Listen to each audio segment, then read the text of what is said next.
No final do século VIII, uma onda de violência aterrorizou os moradores da costa norte da Europa. Ataques vikings. Eles saqueavam e matavam, e a cada ataque os rumores aumentavam. Foi como se as portas do inferno tivessem sido abertas. Seus líderes foram lendas vivas. Ivar, o Sem Ossos, Eric, o Vermelho, e Harold, o Dente Azul. Homens cuja fama veio da brutalidade. Nossos pesquisadores vão investigar o mundo em que viveram e revelar uma imagem de uma cultura sangrenta, mas muito avançada. Eles vão reconstruir a fortaleza de Harold, o Dente Azul, o primeiro rei dos vikings.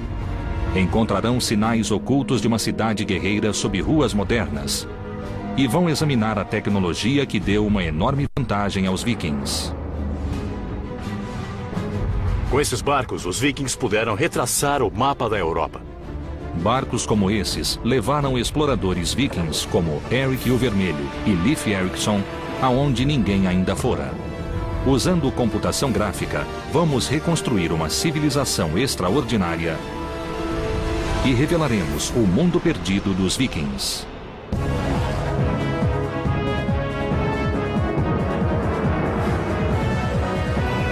Mundos Perdidos, os vikings. Assassinos, bandidos, bárbaros, pagãos.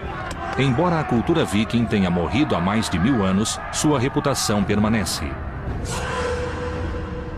Os pesquisadores Jonathan Foyle e Helena Hemmerle querem descobrir a verdade sobre esses guerreiros e seu mundo. Helena Hemmerle é uma arqueóloga de Oxford e estuda culturas europeias antigas.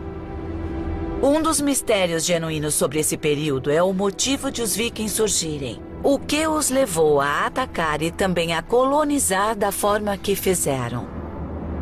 Jonathan Foyle é um historiador de arquitetura que estuda construções para entender as culturas que as erigiram. Parte da experiência viking é viver com materiais brutos, a terra e o fogo, o vento e a água. Eles viviam em integração com os elementos. Os historiadores sabem a data de início da campanha viking de terror, 793 d.C. Tudo começou com um ato de sacrilégio.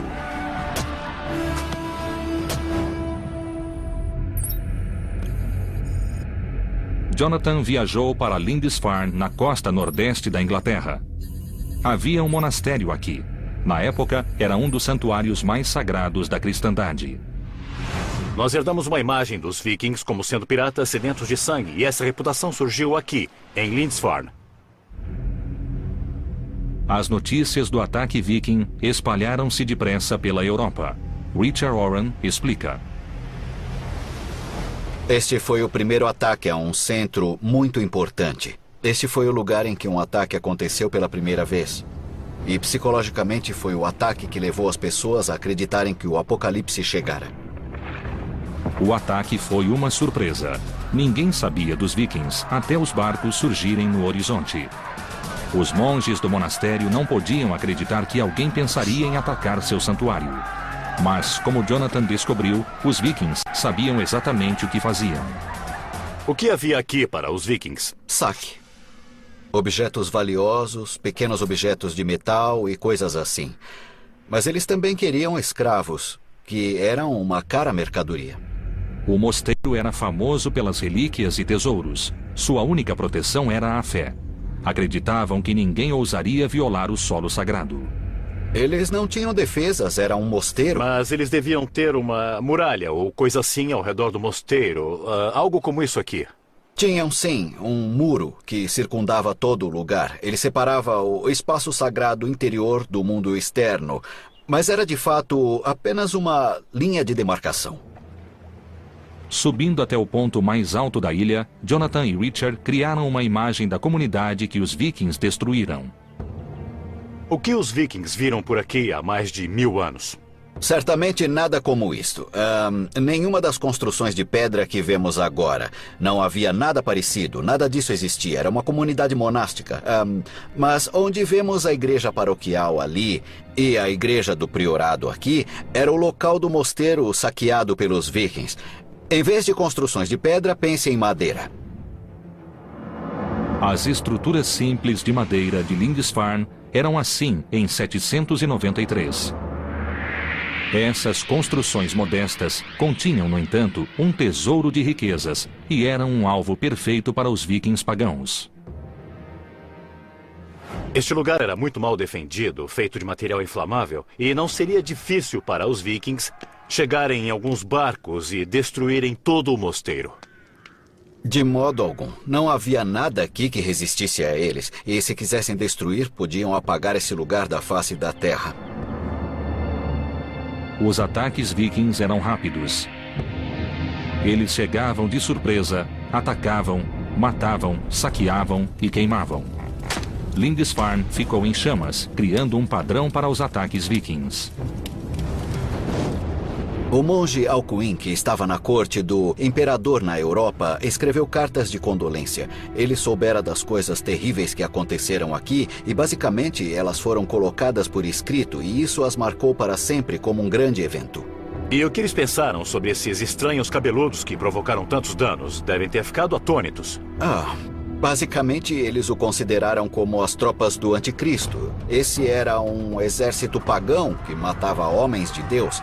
Eram totalmente bárbaros, assassinos cruéis e sanguinários. O ataque a Lindisfarne foi o primeiro de muitos. Mas de onde vinham os vikings? Para onde levavam os despojos? A arqueóloga Helena Hammerl foi a Estocolmo, na Suécia, na trilha das relíquias cristãs saqueadas em Lindisfarne. Ela queria informações sobre a terra dos vikings e sobre sua cultura. No Museu Nacional, Helena encontrou-se com o curador Kent Anderson para ver as peças. Nós temos muitos objetos. Objetos do mundo árabe e objetos do oeste europeu. Como chegaram à Suécia? Como temos objetos únicos e como eles vêm de um contexto muito especial, como uma igreja ou um mosteiro ou algo assim, então achamos que tenha sido por saque. Este também é um objeto único que deve ser resultado de saque. Ele parece muito com o cimo do bastão episcopal. Sim, é sim. Então podemos imaginar que um pobre bispo irlandês foi atacado e seu bastão foi roubado. Sim, como um tipo de souvenir. Este símbolo sagrado da autoridade episcopal contrasta com os outros objetos do mundo viking.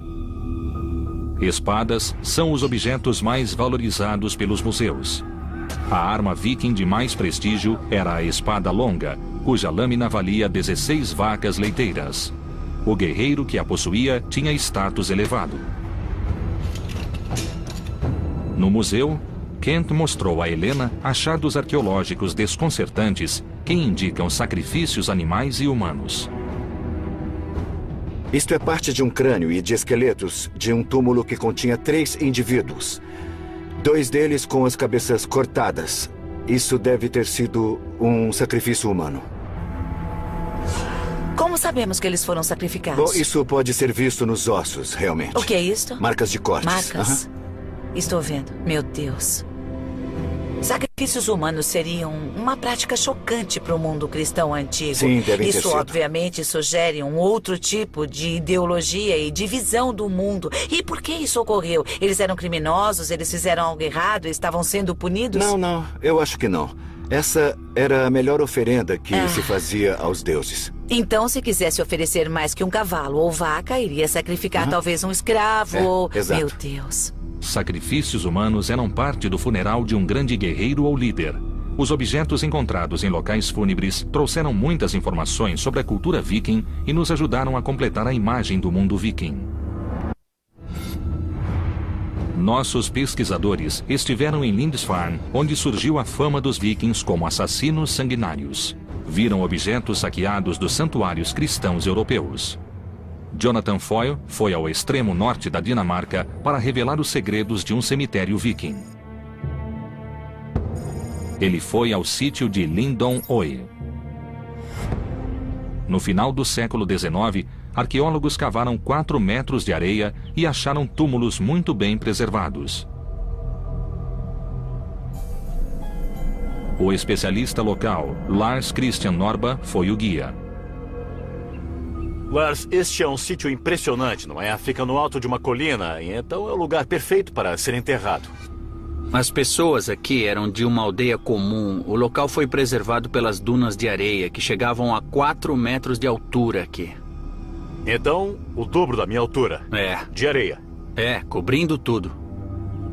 O mais intrigante neste sítio é o estranho padrão em que as pedras foram colocadas. Círculos, triângulos e formato de navios. Essas pedras parecem um amontoado à primeira vista. É como se fosse Stonehenge. É. Mas elas têm uma ordem, não tem? O triângulo é um homem, as formas redondas são mulheres e os barcos também são homens. E é claro que sabemos isso pelos artefatos que estavam com eles nos túmulos. Aqui tem a forma de um barco. É. Essa aqui é muito grande, não é? Se eu estivesse enterrado aqui, acho que não iria ocupar tanto espaço. Não, você seria cremado e ocuparia menos espaço do que agora. A pira funeral viking era uma plataforma de madeira sobre 4 postes com o cadáver no alto. Embaixo dela eram colocados galhos sobre suportes de madeira. A estrutura queimava com um calor intenso. Depois da cremação, os restos calcinados e as oferendas aos deuses eram enterrados e circundados com pedras. Em Estocolmo, Helena examinou algumas oferendas achadas em túmulos vikings. Uma delas é inesperada. O que mais temos aqui? Bom, nós temos alguns broches e também temos o Buda. Um Buda? Eu não esperaria encontrar um Buda na Suécia. O que ele faz aqui? Este é um achado muito raro. Foi produzido no norte da Índia e deve ter sido vendido. Os túmulos vikings têm itens de locais tão distantes quanto a América do Norte e a Índia. Como não há evidências históricas de ataques vikings a esses locais, os objetos devem ter chegado à Escandinávia por comércio. Parece que a rede de comércio viking cruzava o mundo. E isso sugere que eram mais sofisticados do que se supõe. Para saber mais, Helena Hemmerl foi até a ilha de Björkö, onde existiu Birka, uma cidade viking. 1200 anos atrás, ela era um importante porto na costa do Báltico. Helena encontrou Björn Ambrosiani, diretor do projeto Birka e um dos maiores estudiosos dos vikings. Esta área tem clima úmido e as estruturas de madeira da cidade apodreceram há tempos, mas cobriam uma área equivalente a 30 campos de futebol. Usando as evidências arqueológicas, Björn reconstruiu uma delas. Então, esta é a área de armazenagem, ou área de trabalho, e aqui dentro temos o espaço de moradia com uma fornalha no chão e depois os bancos em que as pessoas dormiam, trabalhavam e viviam por meses a cada ano durante o inverno. E quantas pessoas viviam aqui? De 6 a 8 indivíduos. Embora de aparência simples, essas casas eram revestidas com peles, lãs e tecidos, tornando possível a seus ocupantes suportar temperaturas abaixo de 0. Os artefatos encontrados em Birka mostram um lado oculto dos vikings, sua habilidade como artesãos. Que tipo de evidências vocês têm do trabalho com bronze? Que tipo de materiais acharam? Temos cerca de 25 mil peças como esta. Certo, temos uma peça de cerâmica queimada com alguns desenhos. Isso parece ter sido usado para fazer um belo broche de bronze ou um par de broches que uma mulher usaria em suas roupas do dia a dia. O número de moldes e de objetos de bronze encontrados em Birka sugere que as joias não eram feitas só para uso local, mas também para comércio. As rotas comerciais de Birka chegavam à Rússia e a toda a Europa. Alcançavam o Oriente Médio, Índia e China. Birka era um centro internacional. O sucesso de Birka trouxe problemas, e é claro que eles precisavam de defesas. Estes são grandes montes de terra com um espaço no meio. O que é isso que vemos? São os muros da cidade, e este é um dos portões. E em cima disto havia uma paliçada de madeira e existem traços dela. E isso fazia parte das defesas da cidade.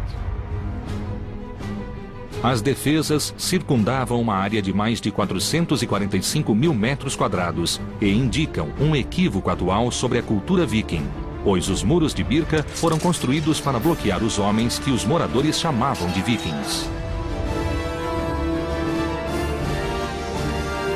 Birka era muito bem defendida. Era assim. Mas por que os vikings precisavam se defender de outros vikings? Esta não era uma cidade viking, era uma cidade da época dos vikings. Os vikings eram piratas do mar que saqueavam outros vikings. O nome viking foi atribuído a uma civilização, mas originalmente se referia às ações de poucos. Agir como viking significava atacar. Então não devíamos nos referir aos moradores de Birka como vikings, e sim como comerciantes bastante pacíficos. Realmente parece que os vikings eram apenas essa elite militar que se parece um pouco com a máfia. Isso mesmo. Como o maior e mais rico centro comercial da Escandinávia, Birka era bem defendida e permaneceu próspera por 200 anos. A cidade repelia um ataque após o outro. Seu declínio foi lento. O nível do mar baixou e o porto deixou de ser navegável. Os navios essenciais para o comércio não podiam mais alcançá-la e Birka foi abandonada. Nossos pesquisadores estão na Escandinávia em busca do mundo perdido dos vikings. Visitaram a cidade comercial de Birka e descobriram que os vikings eram gangues de saqueadores que constituíam apenas uma pequena parcela da população escandinava. Os atos de alguns definiram a história de toda a população. Os pesquisadores investigaram a tecnologia que tornou possível a era viking, o barco viking. Esses barcos revolucionários levaram os vikings mais longe para o oeste do que qualquer outro europeu antes deles. Perto da Escandinávia, os barcos eram uma arma que provocava morte e destruição.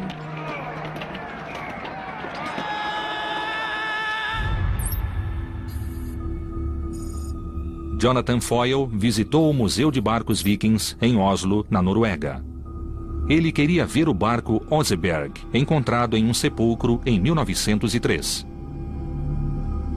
Tem 1.100 anos e está 90% intacto. É crucial para os arqueólogos por ser o mais antigo barco viking com um mastro. Ao acrescentar um mastro e uma vela aos barcos a remo, os vikings aumentaram sua velocidade média para mais de 10 milhas náuticas por hora e também tornaram possíveis as longas viagens por mar. Para saber como o mastro era construído, Jonathan conversou com Bjort Orseth na oficina do museu. Bjort é um dos maiores especialistas no trabalho viking em madeira. Ele estuda a tecnologia do mastro e a razão de ser tão revolucionário. Isso aí é parte da estrutura que está ali? Sim, temos aqui o Masterfisk. Masterfisk? Sim. É como os marinheiros chamam o mastro. Isso. E esse é o modelo de um? Sim, esse é um modelo em escalão para 4. Então isso aqui vai no topo? Sim.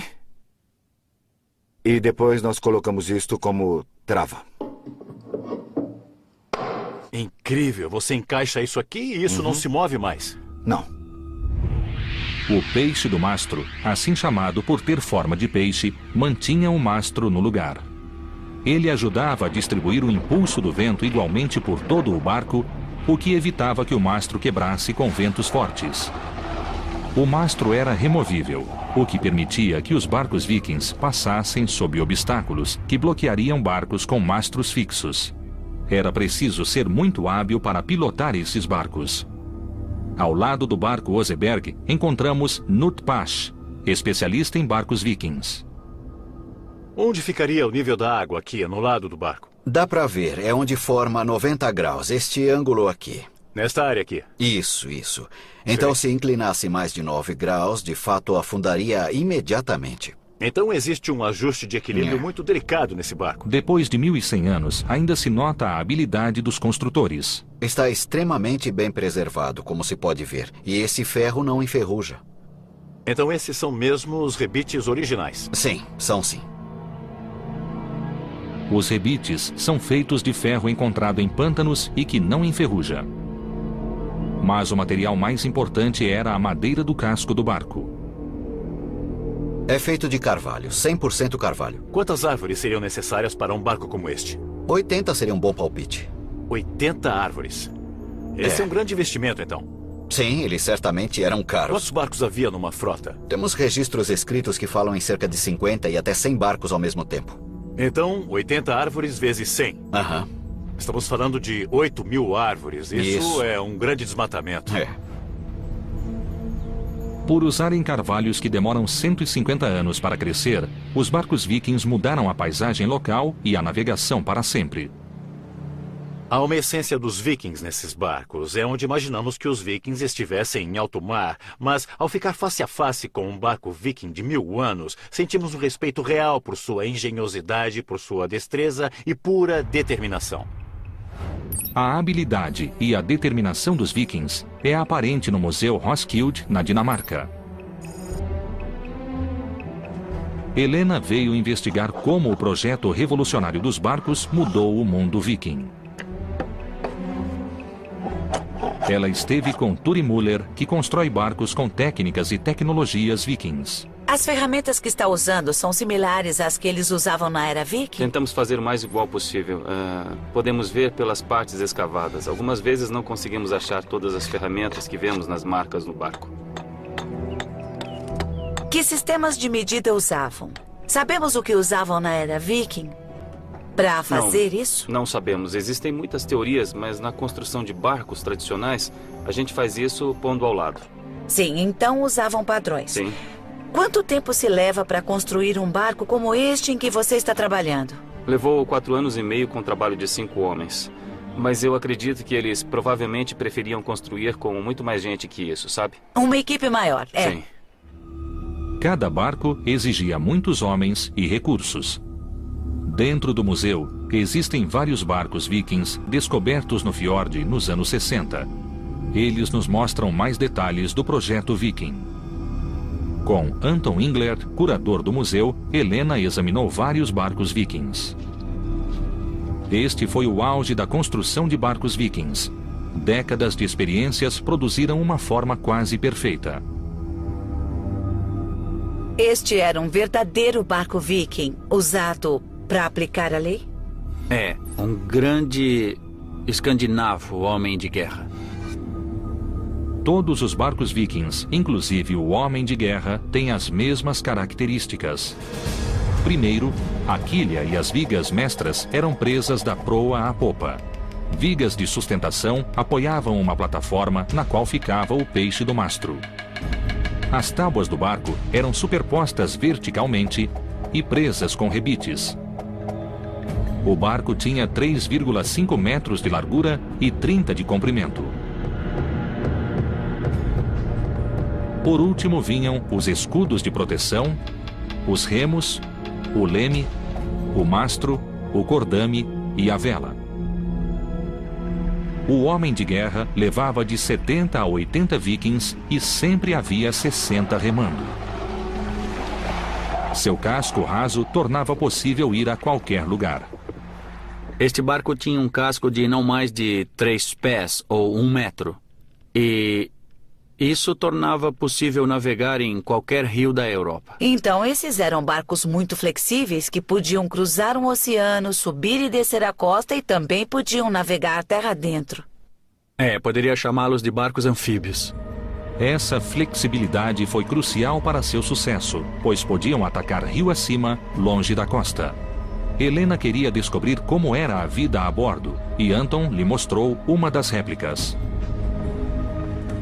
Percebi que não foi construído pensando em conforto. Existe muito pouco espaço e nenhuma privacidade aqui para os 60, 70 ou 80 homens que poderiam estar a bordo. E os alimentos e bebidas, as provisões, onde a comida era guardada? Como pode ver, há um espaço pequeno no barco, quase todo cheio de lastro. E como queriam carregar bastante armas, só podiam carregar muito pouca comida e água.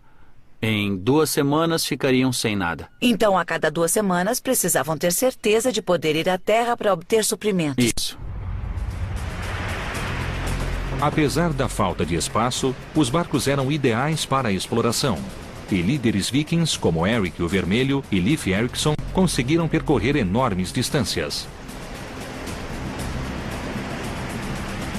O alcance, a velocidade e a facilidade de manobra dos barcos vikings eram uma clara vantagem. No século IX, os vikings pararam de saquear e passaram a invadir. Em 866, Ivar, o Sem Ossos, levou seus homens à Inglaterra, onde sua crueldade tornou-se lendária. Nossos pesquisadores visitaram a cidade viking de Birka, importante porto comercial do Báltico, e viram como o projeto único dos barcos vikings os ajudou a saquear a Europa. Jonathan Foyle foi até as Ilhas Britânicas, onde os saqueadores transformaram-se em colonos. Essa mudança influenciou os vikings em toda a Europa.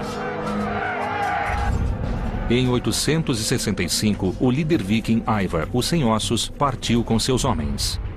Seu alvo era a cidade de York, capital da Nortúmbria, no nordeste da Inglaterra.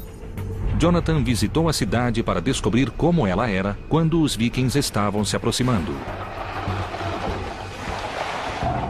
Em 866, uma frota de barcos vikings foi avistada no rio Ouse. Isso foi 70 anos depois do primeiro ataque a Lindisfarne. E vieram em grande número porque as regras do jogo haviam mudado. Essa frota não veio apenas saquear a cidade. Eles vieram conquistá-la. O massacre foi terrível. York foi conquistada e seus habitantes foram mortos. Mas a crueldade foi além disso. Ila era um dos reis da Nortúmbria e sua capital era York. E é claro que ele se opôs à conquista de Ivar, o Sem Ossos. E o tratamento que ele teve ao ser capturado foi águia de sangue. Isso significa que os vikings abriram o seu tórax, tiraram os seus órgãos e depois expuseram as costelas como as asas sangrentas de uma águia. E essa foi uma clara mensagem para o povo de York, que no mínimo os vikings eram pessoas a serem evitadas. Ivar mudou o nome da cidade para Jorvik. Situada no ponto de encontro de 2 rios e com acesso às rotas comerciais europeias, York era importante para os vikings. Eles deixaram marcas aqui. Jonathan explorou a herança viking que ainda existe na cidade moderna. A York moderna ainda tem nomes de ruas dados pelos vikings 1000 anos atrás. Nós temos a Ness Gate, a rua para um trecho que relembra a geografia que eles conheciam na época. Nós temos a Micklegate, a grande rua. Essa foi sua experiência do tamanho das ruas que eles criaram. E temos também a Coppergate, um lugar onde faziam xícaras. Então, desde a geografia até o lugar em que viveram e seu trabalho, a York Viking ainda existe aqui hoje. Embaixo da moderna rua Coppergate, os arqueólogos fizeram uma descoberta extraordinária. Bem preservados no solo pantanoso, eles encontraram sinais de 8 casas vikings do século X. Jonathan foi ao centro Jorvik, construído ao redor das ruínas. Aqui, o arqueólogo Richard Hall explicou a importância do lugar. Então, Richard, de repente vocês descobriram 8 casas vikings? Foi empolgante e muito importante encontrá-las tão bem conservadas. Ninguém vira algo assim antes. Os arqueólogos costumavam achar esqueletos de casas, mas aqui elas estão em 3 dimensões. Em alguns pontos tem 1,80 m de altura. São as casas vikings de madeira mais bem conservadas. As madeiras conservadas no solo indicam como a estrutura foi construída. Primeiro era cavado um porão com 2 metros de profundidade e revestido com pranchas de carvalho. Depois, grandes pilares de carvalho eram fincados no chão a intervalos regulares. Eles sustentavam as grandes vigas que eram a primeira parte da estrutura. Richard, eu não estou vendo juntas nem cavilhas. Como é que isso fica firme? A pressão mantinha esta construção firme, sem pregos nem cavilhas. Só a pressão de uma tábua sobre a outra. Sem nenhum acessório de metal. Isso mesmo. Às vezes vemos marcas de ferramentas, vemos buracos de cupins em alguns pilares. E se for até o alto, bem lá em cima, dá para ver que há um buraco bem no meio do pilar. Achamos que então havia um pilar correspondente do outro lado e que havia uma viga horizontal mantendo os dois separados e sustentando o piso acima. Esta é uma forma de construção bem conhecida, é muito firme e muito simples. Este nível subterrâneo era engenhoso. Usava poucos materiais de construção e fortalecia a estrutura. Acima do solo, pilares de madeira eram encaixados nas vigas e, por fim, vinha o telhado de palha e as paredes feitas com pranchas. A partir das ruínas das casas, podemos revelar como era Coppergate durante o período viking. As casas eram bem alinhadas na rua e nos porões havia oficinas que produziam mercadorias para esse próspero centro comercial.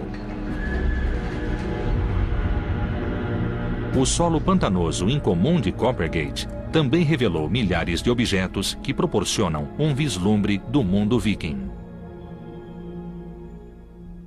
Richard, quais são os itens principais? Bem, estes são representativos de algumas das coisas mais completas que nós encontramos. Isto, por exemplo, é um sapato da época viking. É muito bem feito. E pode-se ver aqui, bom, eu estou olhando para o desgaste ou as marcas feitas pelos dedos de alguém, não é? Pode ver que calos ele tinha e com quais Joanete sofria.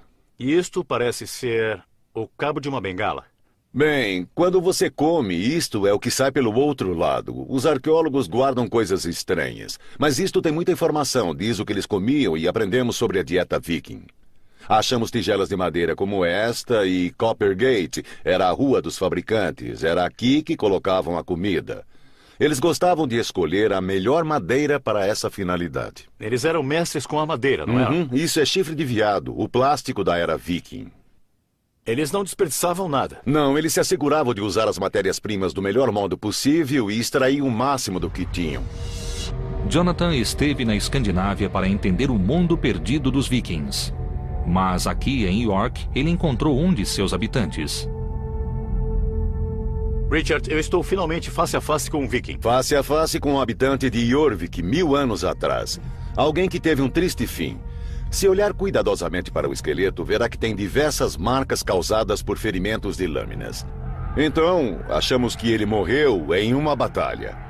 York era importante e foi cobiçada por vários governantes. O povo de York estava acostumado a lutar para defender a independência. Muitos esqueletos foram encontrados em York com sinais de ferimentos em batalhas, normalmente causados pela alabarda.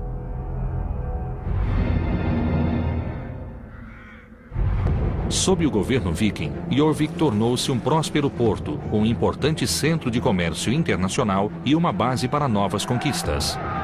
Ao morrer, em 873, Ivar era rei do norte de toda a Irlanda e da Bretanha e governava um vasto território. Enquanto as conquistas vikings alteravam o mapa da Europa, na Escandinávia, uma grande rebelião mudava a sociedade viking. Nossos pesquisadores exploraram o território viking e revelaram redes de comércio com a Europa e outros locais. Eles mostraram a extraordinária habilidade viking na construção de barcos e na navegação. Visitaram também o centro da Dinamarca. Em Roskilde, Helena pesquisou sobre Harold, o Dente Azul, um líder viking do século X que uniu a Dinamarca e também foi rei da Noruega. Harold era um viking típico, alto, forte e guerreiro, mas tinha um conflito interior. Embora nascido pagão, Harold converteu-se ao cristianismo. Para concretizar sua visão de uma Dinamarca cristã, ele ordenou a construção de acampamentos circulares, chamados de fortificações em anel, para unir as tribos vikings em luta.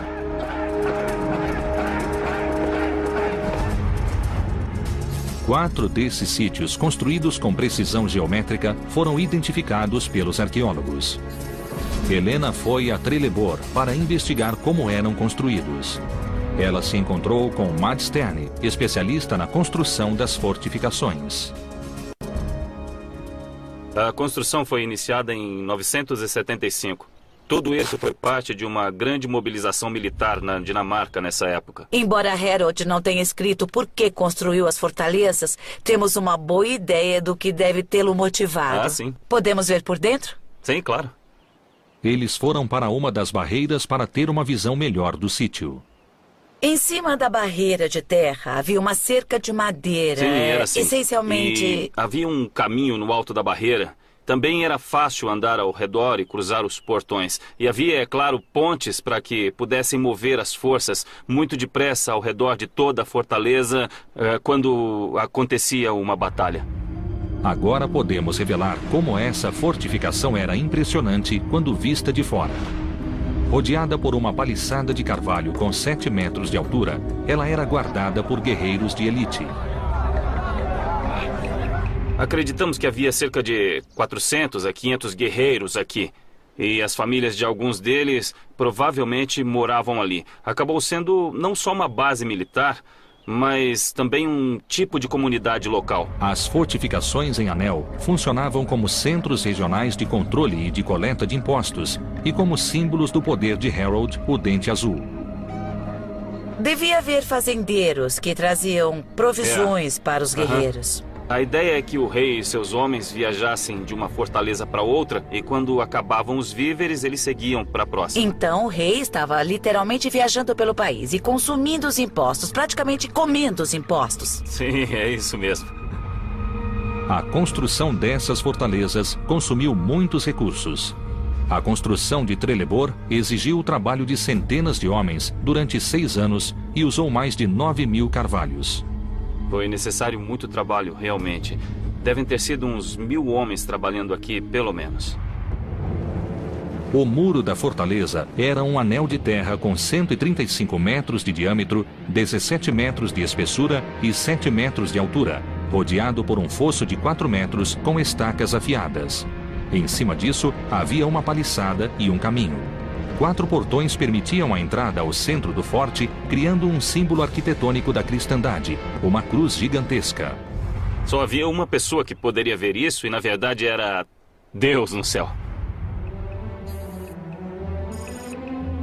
Em Furcate, outra fortificação em Anel, Jonathan Foyle investigou como era a vida nessas estruturas enormes. Estou em Furcate, um forte que é idêntico a Trelleborg. Nós temos a mesma barreira circular de terra com entradas ao norte, sul, leste e oeste. Parece que foi feita com um grande cortador de biscoitos sobre a paisagem. Jonathan investigou o que essas estruturas e os objetos encontrados nelas revelam sobre o mundo perdido de Harold, o Dente Azul. Jonathan foi acompanhado pela especialista Elsie Rosedal.